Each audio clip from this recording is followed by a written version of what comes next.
Ok, donc on va commencer à rentrer dans le vif du sujet, donc à rentrer dans vraiment la phase de planification.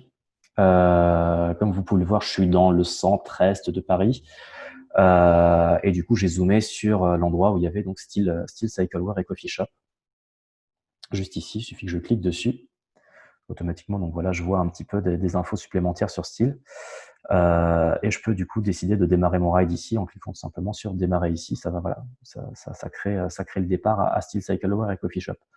Alors moi, il se trouve que mon compte et chacun de vos comptes, vous pourrez définir un sport par défaut. Moi, c'est le cyclisme sur route, mais quand vous n'avez pas encore défini le sport par défaut, cette option est ouverte, donc vous pouvez choisir votre sport. Moi, mon compte est calé sur le cyclisme sur route. Si jamais vous voulez le changer plus tard, il suffit d'aller dans les options en haut à droite ici, là. Dans les paramètres ici, vous pourrez choisir à la fois votre sport et aussi votre condition physique. La condition physique, le seul truc ça va influer uniquement sur le temps qu'il va vous donner. Il va vous donner une indication de temps qui est plutôt précise, qui marche plutôt bien. Voilà, comme ça, vous saurez un peu quand vous partirez de chez vous combien de temps vous allez mettre à effectuer ce ride. Aujourd'hui, moi, j'ai décidé qu'on allait essayer de faire un ride jusqu'à Château-Thierry. Je sais pas si vous voyez où c'est en Picardie. Château-Thierry, le voilà. Tac. Définir destination.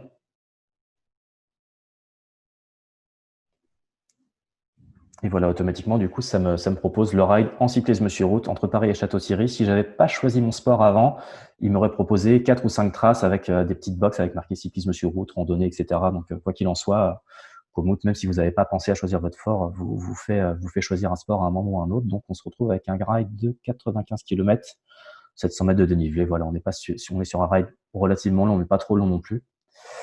Et du coup, surtout, ce qui est intéressant, c'est que là, on a accès du coup à nos types de chemins. Donc, ce qu'on appelle les types de chemins, ça va être des types de routes administratives. Donc, on a des nationales, des routes, des pistes cyclables, etc. Ça va plutôt être le type de route administrative plutôt que la surface.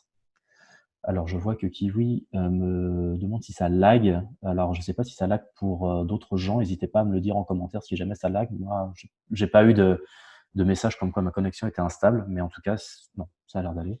Ok.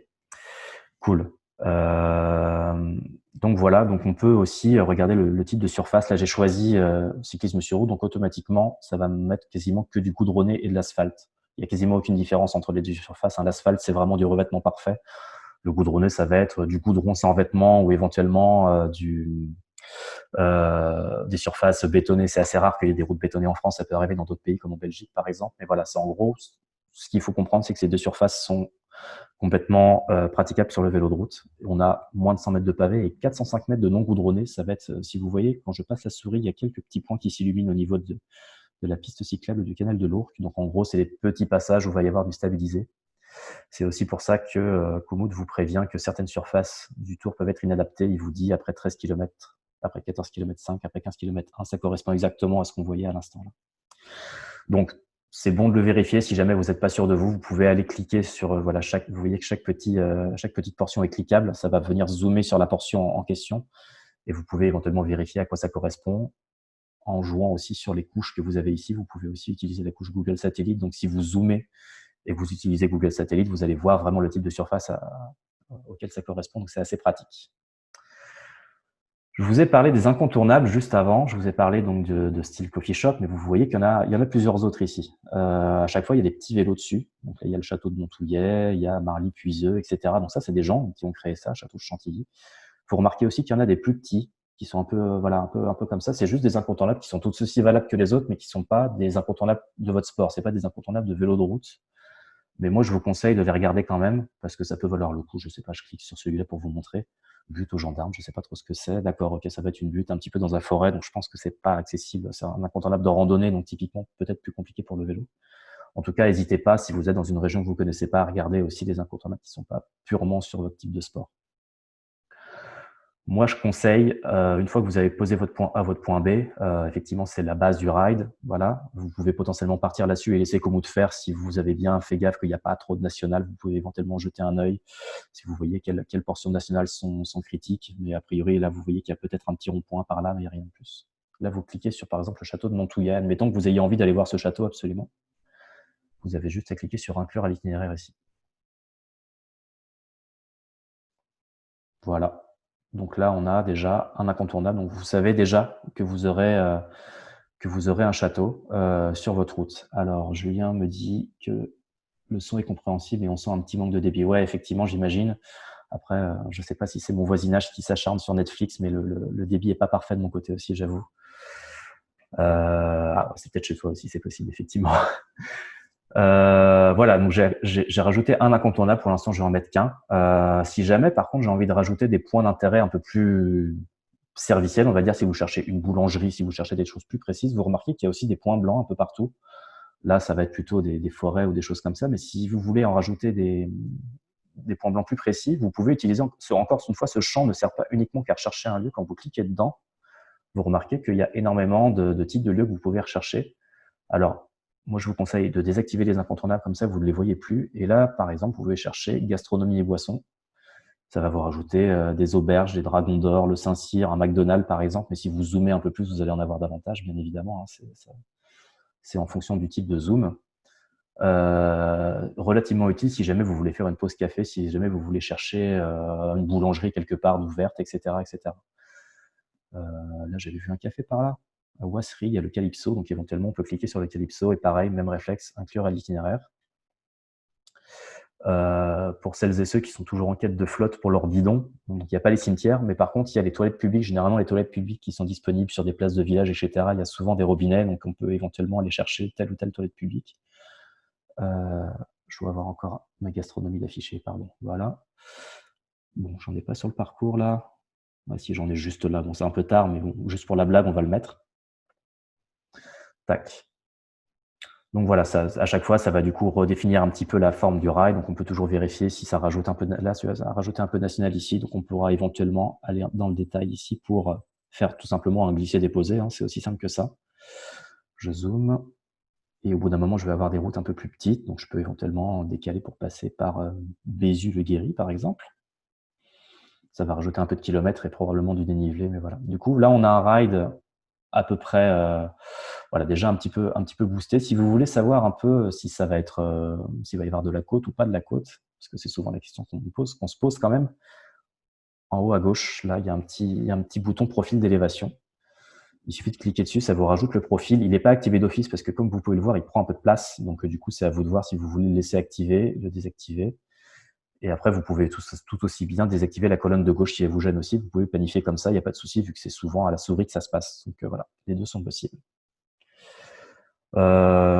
Si jamais, voilà, si vous voulez encore enlever un peu de national, bon, la nationale, il n'y en a quasiment plus, mais il y a aussi une petite astuce qu'il faut savoir si jamais vous voulez vous attaquer vraiment à un type de surface, vous voulez moins de pistes cyclables, ou moins de national, ou moins de sentiers, si jamais vous utilisez un autre algorithme, il suffit normalement de cliquer sur la petite portion de nationale et ça va zoomer sur la première portion de nationale.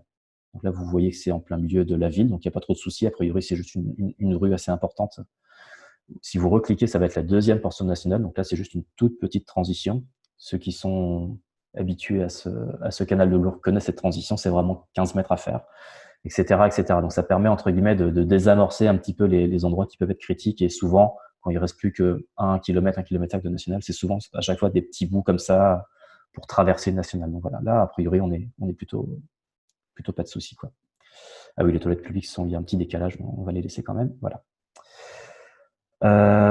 Donc vous avez votre profil, vous avez votre petite tasse à café qui vient d'apparaître. Si vous mettez plusieurs types de points d'intérêt, vous allez vraiment avoir un profil qui est assez visible, assez parlant. Et c'est toujours assez agréable, notamment quand vous voyagez avec un GPS, vous pouvez aussi mettre le ride en hors ligne sur votre téléphone. Et du coup, ça va vous permettre aussi d'avoir une sorte de carnet de bord. Si vous faites une petite pause, je sais pas, à barre de céréales au kilomètre 20 ou à un stop, j'en sais rien, vous pouvez voir sur votre appli où vous en êtes et savoir si vous en avez pour longtemps avant de trouver de l'eau, avant de trouver une boulangerie, etc., etc. Donc, j'aurais tendance à dire, ce profil, il est aussi pratique à avoir sur appli, donc n'hésitez pas à mettre vraiment votre ride en hors ligne sur votre appli. C'est assez simple. Vous allez sur la page du tour que vous voulez rouler, vous le mettez en ligne et c'est tout. Voilà. Alors, encore deux, trois petits détails, deux, trois petites astuces, on va dire même de planification. Si jamais vous avez envie de continuer un peu plus loin, admettons que j'ai pas envie de m'arrêter à Château-Thierry, mais de faire un petit détour. Vous pouvez aussi planifier en point par point, comme n'importe quel autre logiciel de planification. Il suffit d'appuyer sur la touche Alt. Si vous faites Alt-clic, automatiquement, ça va rajouter la trace en plus. Bon là, du coup, le point 5 devient un peu inutile. Mais vous pouvez vraiment continuer à tracer en faisant Alt-clic, comme ça. Vous pouvez aussi cliquer simplement, il n'y a pas de souci, ça marche. C'est juste que ça va réouvrir une petite boîte. Il faut redéfinir le point d'arrivée. Ça vous fait faire 2 clics au lieu d'un. Donc, cette petite astuce de alt-click est pratique pour, pour planifier un peu plus rapidement. Autre astuce aussi, si jamais vous n'êtes pas forcément sûr du type de route que vous roulez, ou typiquement, là, vous voyez que la trace bleue, elle est assez volumineuse, elle cache, entre guillemets, le type de route.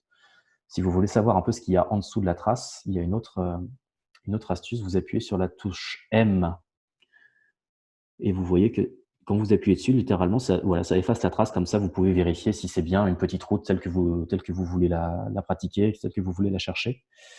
Astuce aussi, cette touche M, elle est pratique si jamais il y a une portion typiquement que Komoot vous prévient, vous n'êtes pas forcément sûr que c'est une portion praticable pour le vélo de route, vous zoomez. Là, c'est de la route, il n'y a pas de souci, mais pour l'exemple, vous zoomez, vous mettez sur Google Satellite. Petite touche M, là on est encore un peu loin, mais globalement on voit que c'est de la route, il n'y a pas de souci. Et voilà, vous pouvez, n'hésitez pas à zoomer vraiment beaucoup, et comme ça vous pouvez vérifier vraiment le type de terrain. Je repasse en carte Komoot. Alors, je réponds à une question de Stéphane qui, oui, au passage, la fonction que tu as utilisée pour les toilettes publiques, est-ce que c'est la source, c'est Google? Non, c'est pas Google. En fait, toutes les datas de Komoot, c'est OpenStreetMap, tout simplement. Que ce soit les titres de surface, etc. Il y a beaucoup de gens qui me posent la question. Tout ça, ça vient d'OpenStreetMap. Vous pouvez le voir en bas à droite de la carte, c'est marqué OpenStreetMap ici. Donc voilà, c'est des choses qui sont remontées d'OpenStreetMap. Par contre, oui, le satellite, c'est vraiment Google. Ça, c'est pour ça que quand on y va, c'est marqué bêta encore. On peut avoir la surface Google Road si vous êtes vraiment habitué à avoir cette visualisation Google. C'est parfois assez agréable de vérifier si vous êtes habitué aux couleurs, notamment de Google. Mais c'est pas, je vous conseille vraiment de rester sur la carte Komoot pour planifier. Pour ce qui est de tous ces petits tips, oui, en effet, on peut utiliser ce petite rubrique d'aide. Je sais que c'est jamais très motivant de cliquer sur un point d'interrogation, mais en tout cas, cette rubrique d'aide n'est pas si mal foutue que ça. Mais globalement, on vous explique comment ajouter des points de passage. Il y a des gifs à chaque fois, des petites vidéos, le glisser-déposer, comme on l'a fait, etc., etc. Pour les raccourcis, donc, que je viens de vous expliquer, là, le M, il est là, et le alt-click, il est là. Donc, n'hésitez pas. Voilà, si jamais vous avez pas noté, normalement, vous pourrez revoir cette vidéo, mais en tout cas, allez jeter un œil à la rubrique d'aide, il n'y a pas de problème. On peut donc utiliser Google, ce truc de Google Satellite. On n'a pas encore de Google Street View. Peut-être que ça viendra. Je réponds aussi à une question au passage. Donc, pour l'instant, pas de Google Street View de prévu. Je sais que ça a déjà été discuté en interne. J'aimerais bien que ça arrive un jour. Ça serait vraiment effectivement très pratique, mais pour l'instant, je n'ai pas forcément de vue là-dessus, donc je peux pas vous répondre précisément. Mais voilà, j'espère que ça arrivera. Effectivement, ça serait génial de pouvoir cliquer partout et de pouvoir regarder à quoi ça ressemble. On va considérer, je pourrais vous rentrer encore plus dans le détail et faire vraiment que ce ride soit praticable. Je pense qu'il l'est globalement, mais voilà, on pourrait continuer à le peaufiner. On va considérer qu'il est bon parce que je vous ai à peu près expliqué tout ce que j'ai à dire sur ce ride. Je vais l'enregistrer ici pour l'instant.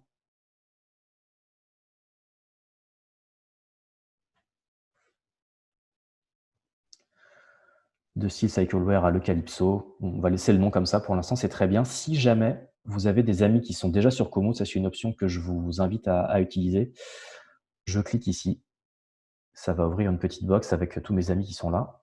Je vais inviter par exemple Julien. Julien de Style Coffee Shop. Donc, clac.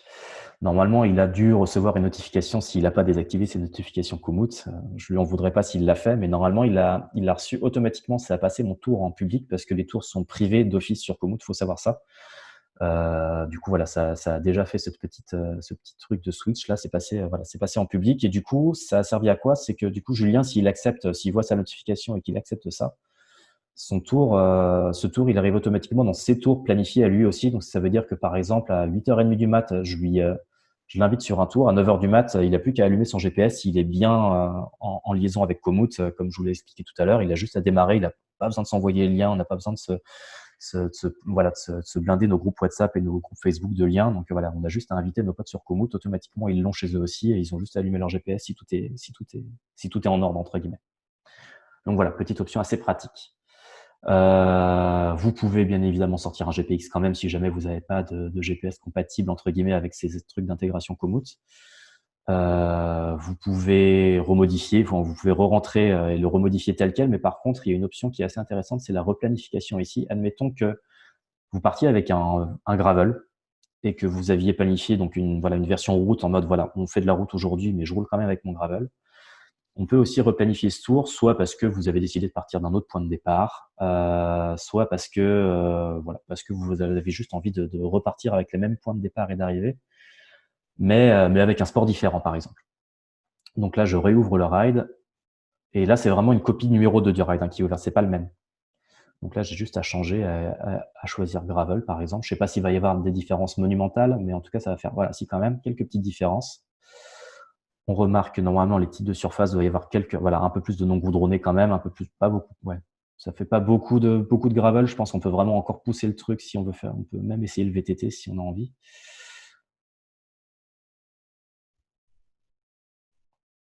Voilà, là, normalement, ça a dû changer déjà un peu plus. Là, on est à naturel et non goudronné, donc on a vraiment des surfaces beaucoup plus prévues pour le VTT. Et comme vous pouvez le remarquer, il y a cette espèce de trace fantôme. La trace rouge, c'est le reliquat, on va dire, de la trace de la map d'avant. Donc ça vous permet de comparer vraiment les deux traces. Et ce qu'il y a de pratique, ce qu'il peut y avoir de pratique si vous y pensez, c'est que ça repasse aussi par tous ces points. Donc typiquement, si vous avez mis un bistrot ici, vous pouvez partir avec votre gravel le matin, partir sur la route, faire une trace route, une trace gravel et arriver au bistrot, vous dire j'en ai marre de la route, je recharge la trace numéro 2 et je repars sur du gravel. Donc voilà, ces points peuvent servir entre guillemets de nœuds un peu qui vous permettent de se dire voilà, si je passe par ce point-là, c'est le moment de dessiner éventuellement de changer un peu mon fusil d'épaule et de changer un peu de ride. Là, il y a encore des petites icônes qui sont apparues en plus. Là, l'itinéraire inclut un pont mobile. Donc là, je pense que c'est le pont qu'il y a dans le parc de la Villette. Donc a priori, il est toujours fermé, il n'y a pas de souci, vous pouvez passer.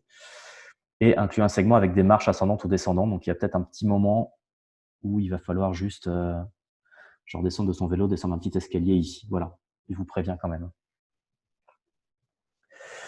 Alors, question de Stéphane, si on supprime un point intermédiaire, la trace reprend un parcours plus direct. Oui, de fait, effectivement, si dans cette version B, tu supprimes un point, c'est l'algorithme qui va reprendre ses droits entre les deux points, entre guillemets. Tu vois, là, je redézoome pour répondre à ta question. Entre le point 1, 2, 3, si je supprime le 2, normalement, ça devrait tracer un truc un peu plus direct naturellement. Tout à fait. Donc là, je vais le réenregistrer aussi. Bon, ça me fera deux versions pour la forme.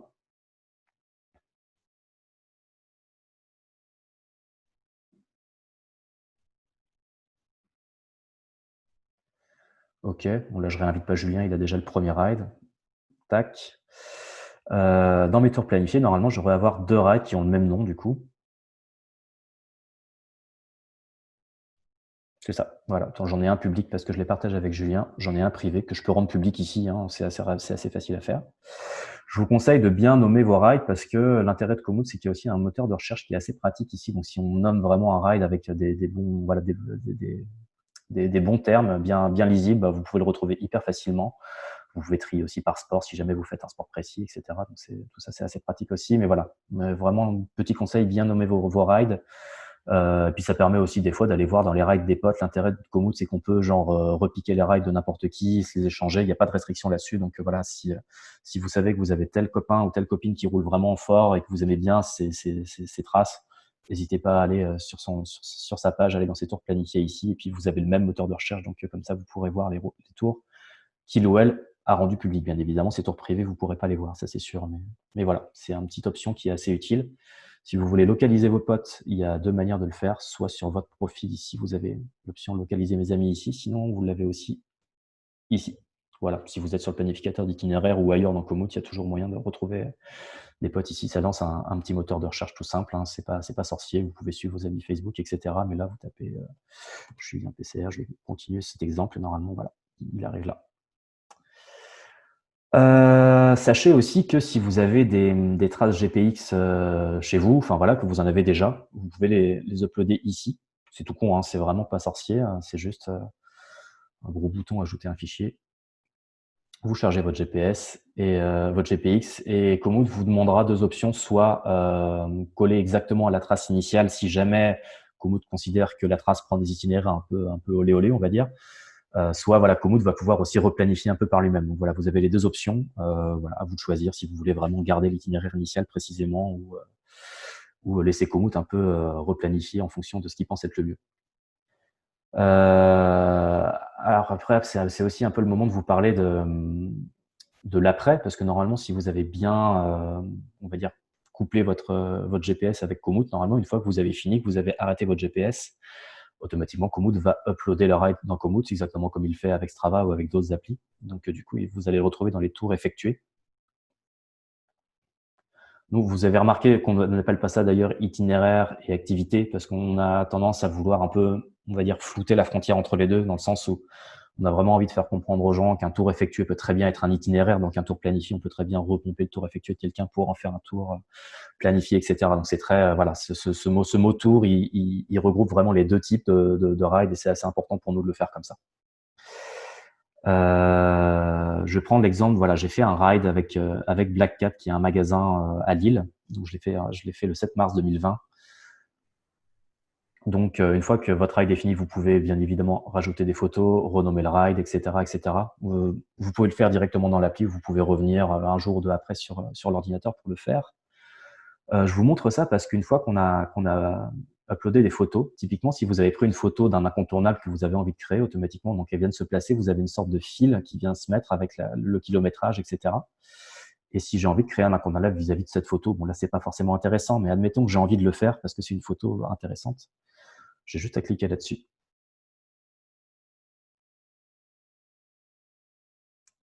Là, il me propose soit de marquer cet endroit précisément, du coup, voilà, c'est marqué à l'exact endroit où j'ai pris ma photo, soit si je considère que c'est un segment intéressant parce que c'est, bah voilà, typiquement, c'est un bon exemple parce que c'est un segment dans un parc. Éventuellement, je peux me dire que tiens, je peux créer ce segment-là au milieu du parc en bougeant mes deux petites épingles ici, voilà. Donc du coup, ça peut créer un segment sympa. Là, en l'occurrence, c'est un segment un peu gravel. Bon, la photo s'y prête pas forcément parce que c'est une photo avec des gens, etc. C'est peut-être pas forcément l'idéal, mais voilà. Une fois que je l'ai fait, j'avance, donne un nom évocateur à mon incontournable. Donc, en gros, l'idée, c'est pas forcément de donner un nom trop tordu, que les gens comprennent bien, etc. Donc là, typiquement, pour cet exemple, ça peut être piste gravel en sous-bois, par exemple. Voilà. Et éventuellement rajouter un avis qui va permettre aux gens de comprendre un petit peu ce que vous avez vécu, c'est-à-dire genre, bah voilà, ce jour-là, il y avait un peu de jogger, mais globalement, ça va, c'est plutôt roulant. Voilà, c'est genre une phrase ou deux qui permettent vraiment aux gens de comprendre ce à quoi ils vont avoir affaire quand ils vont venir parcourir cet endroit. Et voilà, après, vous avez juste à créer l'incontournable. Là, on va pas le faire pour le coup parce que c'est pas forcément pertinent, mais vous avez compris un peu comment ça fonctionne. Encore une fois, je vais revenir plutôt par là dans mon tour Black Cat. Si jamais vous avez des gens qui ont roulé avec vous, qui sont sur Komoot, mais qui n'avaient pas forcément de GPS allumé, etc., enfin voilà, qui n'avaient pas la map ou quoi, vous pouvez aussi ajouter des gens ici. Si jamais, c'est exactement la même fonction que inviter, mais a posteriori, entre guillemets, pareil, si Julien l'avait roulé, encore une fois. Je peux le rajouter ici et ça va lui arriver dans ses tours effectués, dans son compteur kilométrique de tours général, etc. Et ça permet de montrer aussi qu'on a roulé avec des potes et c'est plutôt sympa. Et naturellement, dans le fil social qui est là, que vous avez sûrement peut-être déjà vu si vous êtes sur Komoot, on a donc un fil social où on peut regarder un petit peu les activités des gens. Naturellement, bah voilà, cette activité va devenir commune à tout le monde. Donc, du coup, les likes vont devenir communs, les commentaires vont devenir communs. Donc, ça crée aussi vachement plus d'activités. C'est plutôt sympa. Donc voilà, bon là, il y a des activités plus que mes collègues allemands et voilà, que les gens qui ne sont pas complètement confinés. Donc c'est assez léger pour l'instant comme activité, mais en tout cas, voilà, ce fil social est quand même aussi assez agréable pour ça. Je crois que j'ai fait à peu près le tour de ce que j'avais à vous raconter. Je ne vais pas rentrer dans les détails de Premium parce qu'on va faire aussi des workshops sur Premium et surtout c'est une option payante. Et je suis pas là pour vous vendre quoi que ce soit, c'est pas forcément intéressant, je pense. Enfin voilà, c'est vraiment pas le but de la manœuvre. Premium, il y a quelques options en plus comme un planificateur pour faire des trajets sur plusieurs jours. Je vous laisserai regarder ça par vous-même. Hein, tous ces écrits, toutes ces options-là sont disponibles.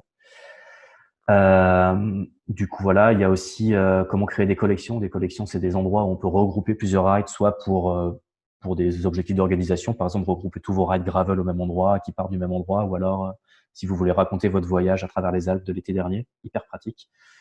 La météo du tour, c'est une météo en direct qui va vraiment vous dire, genre, quand vous allez voir les petits soleils, les petits nuages posés sur la trace, ça va vraiment être l'idée d'avoir la météo, comment dire, si vous partez à 9 heures de l'endroit A, le petit nuage qui va être là, ça va être l'endroit que vous allez, la météo que vous allez avoir à 15 heures en passant, en fonction de votre vitesse, etc., etc. Donc c'est assez bien foutu. Donc voilà, c'est vraiment très très pratique aussi. Voilà, donc c'est des options comme ça. J'en profite pour répondre à une question de Nicolas. Comment relier Komoot à mon GPS? Je suis sur Wahoo. Si jamais il y a des gens qui sont sur Wahoo, c'est hyper simple. Vous avez de la chance d'être sur Wahoo. Peut-être que tu as déjà Strava de relier sur ton Wahoo. Komoot, c'est absolument la même chose. Je sais plus. Enfin, faut aller sur l'appli Wahoo en fait. Je sais plus exactement comment ça se passe, mais en gros, il y a un endroit où tu peux coupler d'autres applis. C'est assez facile. Et il suffit que tu rentres ton login et ton mot de passe Komoot. Une fois que c'est fait, c'est fini, c'est bon, ton Wahoo est couplé, à ton Komoot. Et du coup, quand tu vas charger, quand tu vas ouvrir ton appli Wahoo pour regarder tes rides planifiés, tu vas voir ton ride Komoot en première ligne. Naturellement, admettons, tu planifies un ride à 9 heures, tu finis de le planifier à 9h15, tu ouvres ton appli Wahoo et automatiquement, tu vas voir ton ride Komoot apparaître dedans. Et ça suffit. Du coup, une fois que tu as fait ça, bah, comme tu le sais faire déjà, tu lances ton ride et ça va lancer le ride dans Wahoo. Et puis, quand tu vas avoir fini ton ride avec ton Wahoo, tu appuies sur stop et ça va uploader sur Komoot. Alors, je vais regarder un petit peu les différentes questions.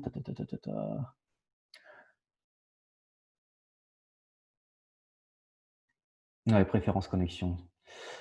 Ah, ça bug complètement de chez moi à Bercy. Je suis en voiture, ça l'a fait plusieurs fois. Je sais pas si c'est mon GPS ou Komoot qui déconne. Ça dépend ce que tu as comme GPS, Nathalie, je peux pas vraiment te dire. Normalement, c'est pas censé y avoir de bug, je sais pas du tout. Ça peut être ton GPS aussi. Si, bon, j'imagine qu'il n'y avait pas de tunnel ni rien. Ça arrive, je sais pas si ça arrive régulièrement ou pas. Si jamais ça t'arrive régulièrement, c'est peut-être compliqué que je te réponde maintenant. Donc, n'hésite pas soit à m'envoyer un mail, soit à me choper sur Messenger ou un truc comme ça. Je pourrais éventuellement répondre à ça en détail, voir s'il y a un problème. Sachez aussi si c'est vraiment des questions de bug pur et dur, parce que ça peut arriver de temps en temps que soit Komoot bug, soit Garmin bug, soit Komoot et Garmin, la connexion bug, etc. On a aussi un service support qui est là. Ils mettent généralement 24 heures, de 24 à 48 heures à répondre. Voilà, moi je sais qu'il y a un moment où je peux parfois caler sur des questions très spécifiques et très techniques, mais voilà, n'hésitez pas à les solliciter, ils sont hyper sympas. Et généralement, ils reviennent me voir donc pour traduire vos requêtes en français, mais en tout cas, n'hésitez pas à l'utiliser. Quelqu'un demande comment il fait s'il n'a pas de Bluetooth sur son GPS. Excellente question. Tout simplement, bah, là, pour le coup, c'est plus vieille école. C'est tout simplement, une fois que tu as ton tour planifié, admettons, voilà, on va prendre le dernier en date. Il y a un bouton exporter vers un appareil GPS ici, tout simplement. C'est vrai que je ne l'avais pas notifié, tu as raison de poser la question. T'as pas 12 000 options, pour le coup, c'est un GPX classique, t'as pas de TCX, FIT, etc., etc. On a voulu faire ça simple, c'est vraiment le GPX classique qui va te donner la trace plus tes informations de navigation. Voilà, donc on n'a pas plusieurs choix comme des fois certains autres peuvent le proposer, mais on s'est dit que c'était peut-être plus simple pour voilà, aussi pour des gens qui sont pas forcément calés techniques, on n'a pas trop d'options un peu qui peuvent prêter à confusion. Et voilà, une fois que tu as ton GPX, bah, comme tu sais le faire, j'imagine, hein, tu le branches à ton Garmin et tu le mets dans ton Garmin et puis voilà quoi. Alors, si on veut choisir un itinéraire avec le moins de dénivelé possible, y a-t-il une option spécifique? Non, mais je peux éventuellement te montrer une technique pour essayer d'éviter ce genre de truc, effectivement. C'est une bonne question. Et c'est un truc que j'aurais dû vous montrer un peu plus tôt. Voilà, bah tiens, bon exemple. Du coup, là, on a genre une côte qui a l'air assez dure et qui sort un peu de nulle part d'ailleurs, qui est un peu au milieu de nulle part. Genre, je sélectionne. On peut faire des sélections comme ça en fait sur le profil de dénivelé, ce qui va permettre déjà de mettre en surbrillance sur la carte. Et une fois qu'on relâche la souris, automatiquement, ça zoome exactement sur la portion qu'on veut. Bon là, clairement, on voit que ici, voyons que je vois exactement où c'est cet endroit. Il y a une espèce de but ici que Komoot a choisi de prendre. Donc à partir de là, tu peux choisir d'essayer de faire un détour pour essayer de l'éviter. Donc du coup, c'est pas Komoot qui va te faire éviter forcément le trajet, c'est toi qui vas pouvoir éventuellement regarder dans le détail en disant tiens, cette bosse là, je vais l'éviter en passant par là. Je sais pas du tout si ça va marcher mon histoire. Mais normalement, ça devrait lisser un petit peu cette bosse. Ouais, voilà, c'est déjà un peu mieux. Et là, tu effaces la sélection ici. Et comme tu peux le remarquer, la bosse, elle est un peu moins, voilà, elle est moins prononcée. Donc, tu peux éventuellement, voilà, enlever un peu de dénivelé comme ça. Je t'en prie, Julien, il n'y a pas de souci. Alors, l'option météo, est-ce que c'est dispo sur la navigation sur smartphone? Oui, c'est surtout dispo sur la navigation sur smartphone. C'est ça qui est intéressant. Si tu planifies sur smartphone et que tu vas lancer ton truc sur smartphone, tu vas pouvoir voir dans ta page tour, voilà, tes indications météorologiques, mais tu as aussi le sens du vent. Typiquement, c'est hyper agréable. Typiquement, je vais vous montrer ça. Bon, ça, c'est plutôt pour prévoir le ride plutôt que pendant que tu es en train de le rouler, mais c'est quand même assez pratique.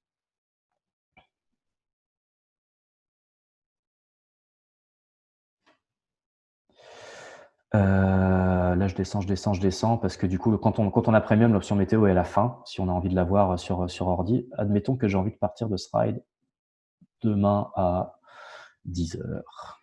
On va dire directement 10 heures là-dedans, comme ça. 10 heures, hop. Voilà, là, ça va me donner des métriques un peu classiques, mais si jamais j'ai envie d'en savoir plus, donc je clique là-dessus, ça me remonte sur mon profil de dénivelé ici, et là, on peut vraiment régler. Donc, ça, c'est la force du vent. Mais on aperçoit aussi que pour ce qui est du vent, ça va rajouter aussi des flèches ici. Donc, on va vraiment pouvoir voir le vent. Et encore une fois, là, c'est le vent à 9h30 ici. Et là, le vent que vous avez ici, c'est le vent à 14h. Enfin, j'exagère un peu. Je ne sais pas si c'est pertinent ce que je dis comme temps, mais c'est vraiment ça l'idée, quoi. C'est le vent que vous allez avoir au moment où vous allez passer là, en fonction de la vitesse que vous avez prévu d'avoir et donc en fonction de votre condition physique que vous avez réglée au début. Donc voilà, c'est vraiment ça l'idée. Donc là, vous pouvez aussi choisir du coup les températures. Vous voyez que ça évolue. Vous avez vos petits nuages ici. Vous voyez que ça chauffe un peu à ce moment-là. Vous avez l'ensoleillement aussi, l'indice UV. Bon là, en ce moment, c'est pas forcément top, ça monte à 4, mais typiquement pendant la canicule, c'est toujours intéressant à savoir quand ça monte à 8, 9. Donc voilà, ça peut être utile de savoir ça. Donc c'est là que ça se passe. Et aussi en bas, du coup, voilà, vous avez des informations un peu classiques. Et si jamais il y a vraiment des informations de type orage, etc., Komoot va rajouter une petite notification comme une espèce de petit message en disant pensez à prendre de la crème solaire, pensez à prendre un kawaii, etc. C'est plus mignon qu'autre chose, mais ça peut être utile aussi à l'occasion. Voilà, alors, je pense à un dernier petit truc que je vous ai pas expliqué parce que là, on parle vraiment de planification et je vous parlais déjà au tout début de comment dire, de sources d'inspiration, on va dire un peu clé en main. Par exemple, si vous allez des fois, si vous êtes sur la carte et que vous êtes en train de vous balader, de rêvasser un peu et que vous avez envie d'en savoir plus, vous pouvez aussi cliquer sur un incontournable et ça ouvre vraiment la page de l'incontournable en entier. Ça met un peu de temps à charger. Ma connexion atteint-elle ses limites?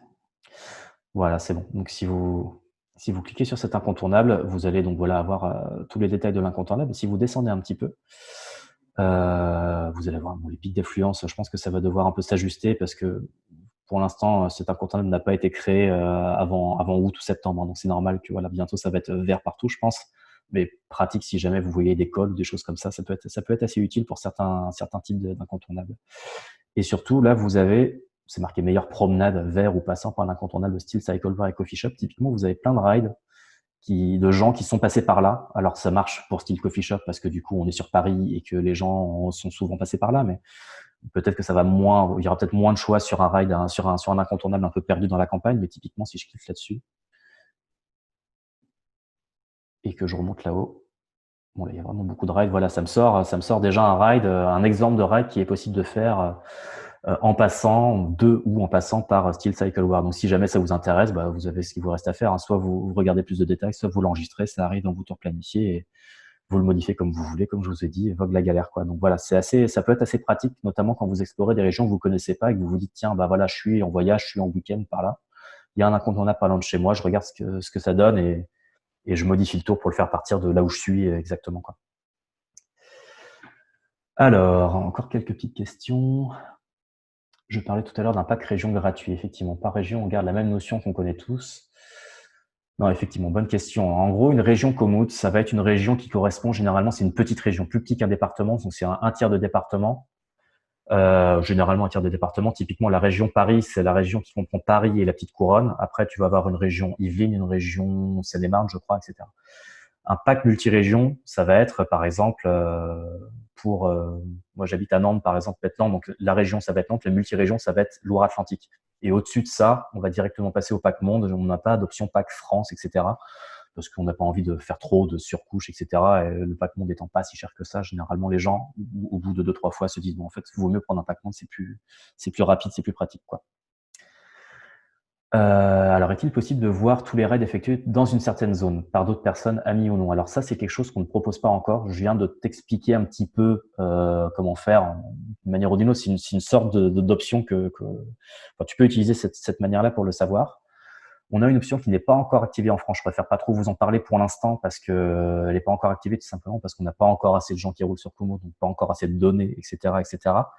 Donc vous, je pense que quand vous allez créer votre compte Komoot, vous allez voir marqué actualité ici uniquement. Donc, vous allez cliquer dessus.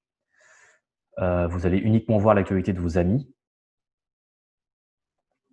Donc normalement, quand vous allez arriver, vous allez voir juste ça. Et après, vous allez voir vos amis. Vous n'allez pas voir ce truc-là qui va arriver un jour ou l'autre. Donc ça s'appelle trouver le tour idéal. Et là, tu vois bien l'idée. Le principe, c'est que tu choisis ta location, tu appuies sur sortie à vélo, tu fais rechercher et il va te proposer 37 tours disponibles près de Paris en sortie à vélo. C'est un outil qui potentiellement est source de grandes promesses. Mais pour ça, il faut que des gens roulent, tout simplement. Il faut que des gens roulent sur Komoot, il faut que des gens rendent leur tour public, etc., etc. Les tours qui sont proposés là-dedans, c'est des tours qui proviennent de data de gens qui ont déjà roulé, mais aussi des algorithmes de Komoot, en fait. C'est ce qu'on appelle des smart tours, des tours intelligents. Donc, du coup, pour l'instant, on considère que la qualité de nos smart tours est pas assez élevée pour que les gens en soient satisfaits. Donc, on préfère ne pas activer l'option pour tout le monde. Voilà. Peut-être cet été, l'été prochain, je sais pas trop quand Komoot deviendra de plus en plus connu, on débloquera ça pour la France et tout le monde pourra en profiter. Et il se trouve aussi que on va commencer bientôt, je pense, enfin j'espère en tout cas, à proposer des collections éditorialisées, on va dire. On a une rédac chef dans Komoot qui va pouvoir proposer, on va dire, les 10 meilleurs raids gravel dans le Massif Central, par exemple. Et du coup, si tu habites dans le Massif Central, si tu scrolles, une fois de temps en temps, tu vas avoir un contenu qui va popper, qui va dire, voilà, les 10 meilleurs raids gravel dans le Massif Central, etc., etc., en fonction de là où tu habites. Donc ça peut être assez cool. On va avoir du contenu un peu clé en main comme ça. Alors une fois acheté le pack, est-ce qu'il est valable un an ou à vie? Le pack est valable à vie. C'est ça qui est, on est encore une des rares applis à proposer des trucs à vie. Il faut savoir qu'on a deux manières entre guillemets de se rémunérer. On a donc cette histoire de Komoot Maps. C'est la première colonne. Donc voilà, les gens peuvent prendre ce genre de pack et débloquer Komoot et ils peuvent utiliser Komoot à fond. Et Komoot Premium, donc ça c'est vraiment un truc freemium, c'est-à-dire qu'on paye 5 € par mois pour des options supplémentaires. Donc voilà. En sachant que si tu prends Premium, tu as tous les avantages du pack monde, mais si tu arrêtes de payer Premium, tu les repères. Si jamais tu as pris un pack monde avant de prendre Premium, tu vas avoir tous les avantages de Premium. Si tu arrêtes de payer Premium, tu vas garder les avantages du pack monde, bien entendu. Ça semble assez logique, hein, mais voilà. Du coup, pour bien préciser que si jamais vous avez pris un pack monde et que vous prenez Premium, vous n'allez pas tout perdre si vous arrêtez de payer Premium à un moment. Premium est à 5 € par mois, hein, pour info. Voilà. Alors, je crois que vraiment là, je crois avoir vraiment fait le tour. Si jamais vous avez encore quelques questions supplémentaires, n'hésitez pas, c'est le moment. Sinon, je pense qu'on est à peu près. Moi, j'ai à peu près fait le tour de ce que je pouvais vous demander. Voilà. Moi, je vous conseille du coup de prendre un petit peu le temps de planifier, de commencer à bosser un petit peu vos itinéraires. Vous pouvez éventuellement revenir vers moi plus tard pour voilà si vous avez des questions, etc. Ouais, Stéphane me pose une bonne question. Des profils à suivre, à conseiller. Très très bien comme question, ça c'est cool. En gros, quand les nouveaux utilisateurs de Komoot, généralement, la première chose qu'ils voient, je pense pas que moi je vais tomber dessus forcément parce que je suis déjà beaucoup de gens, mais on a une espèce de petit carrousel de profils à suivre. Généralement, il y a des profils français de gens qui sont un peu cool, ou des profils de gens internationaux, etc. Alors moi, je pense que je pourrais vous proposer éventuellement plusieurs profils à suivre. Ce que je peux faire, c'est que je vais vous balancer une petite select de profils à suivre dans l'événement Facebook. Donc il y a potentiellement toi, Stéphane, qui a posé la question, vu que tu roules des itinéraires à longue distance. Il y a Sofiane CID que certaines personnes connaissent, j'imagine, parce qu'il vient de gagner l'Atlas Mountain Race, qui est, on l'a pas annoncé officiellement, mais ambassadeur Komoot maintenant. Voilà, on va avoir les différents éditeurs du magazine 200 qui roulent pas mal avec Komoot. Il y a la marque Caminade, par exemple, qui s'est mise sur Komoot, etc. Il y a pas mal de gens maintenant sur Komoot qui publient régulièrement des choses qui sont intéressantes. Donc, ça peut valoir le coup. Alors, encore quelques questions. Comment fonctionne l'itinéraire en boucle? Mais oui, comment j'ai pu oublier un truc pareil? Allons-y. Effectivement, on peut tout à fait créer des boucles, il y a aucun problème. Soit vous la créez de manière complètement manuelle, comme on vient de le faire, mais en faisant un tour complet, ce qui peut être un peu long. Mais il y a une option, effectivement, boucle, que j'ai complètement oublié de vous montrer. On va reprendre, tiens, celui-là. Modifier tour.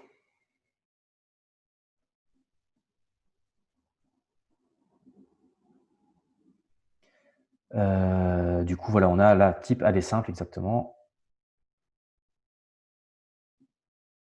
Ou alors en boucle. Là, la boucle risque d'être un petit peu sauvage, mais on va voir qu'est-ce qui nous sort. En sachant qu'on a déjà mis des points, donc voilà. Typiquement, maintenant, voilà, il vous fait un retour plus ou moins un peu comme l'aller. C'est souvent ça qui fait quand vous mettez boucle, il vous fait un aller-retour. Mais par contre, servez-vous des points typiquement si vous voulez faire passer ce truc-là près de la côte de Montéran, pardon. Automatiquement, voilà, vous pouvez créer votre boucle automatiquement en rajoutant des points vous-même, et du coup, ça va vraiment avoir une forme de boucle entre guillemets. Je vous conseille vraiment de faire ça, mais si vous faites point A, point B, et puis après vous faites péter une boucle, automatiquement, voilà, ça va faire un aller-retour. Si vous rajoutez un troisième point, ça va faire une sorte de triangle, et à partir de là, vous pouvez faire une boucle un peu plus, voilà, un peu plus bouclée, on va dire. Vous pouvez aussi changer de sens si jamais vous voulez complètement inverser l'ordre des points en mode, bah, en fait, j'ai déjà roulé cet itinéraire, mais j'ai envie de le faire dans l'autre sens comme Mario Kart. Vous faites ça et ça va inverser l'ordre des points. Mais d'ailleurs, ça va aussi recalculer. Hein. Ça va pas uniquement, voilà, il y a eu quelques petits changements, vous avez vu par là, donc ça va recalculer tout.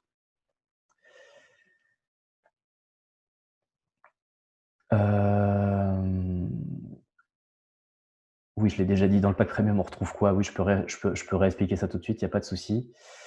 Nathalie, je comprends pas ta question.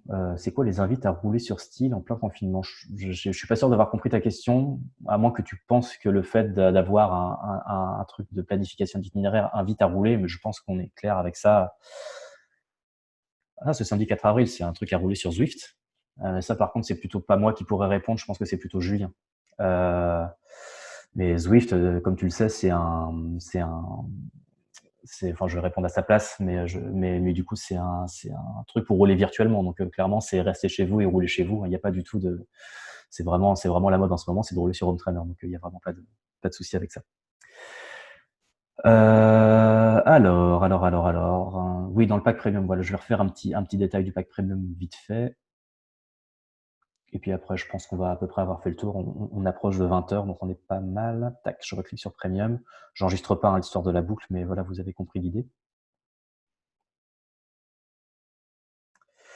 Donc, pour résumer, le pack Premium, le planificateur multijour, je vous fais pas dans le détail, à chaque fois, je vous clique vite fait là-dessus pour montrer, hein, parce que je vous montre pas les options, comment elles marchent, mais c'est vraiment l'idée, c'est de pouvoir créer un tracé sur plusieurs jours. Vous faites point A, point B, mais à 1000 km de distance. Et du coup, voilà, là, vous pouvez vraiment planifier un truc tranché par jour. Il va vous faire des jours un peu égaux, vous proposer des hébergements autour de chaque arrivée, de chaque soir, etc.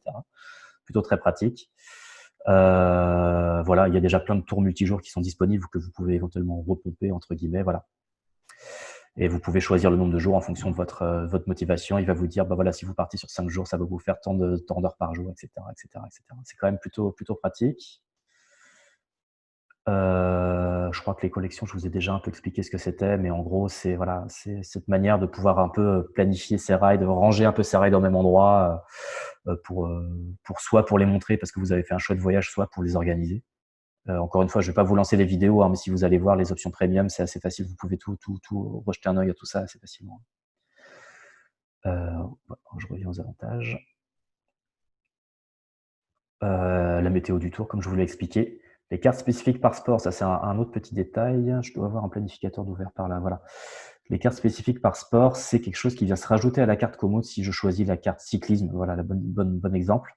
C'est des choses qui vont mettre en avant les pistes cyclables, les véloroutes, les voies vertes, les trucs un peu connus, les eurovéloroutes, etc.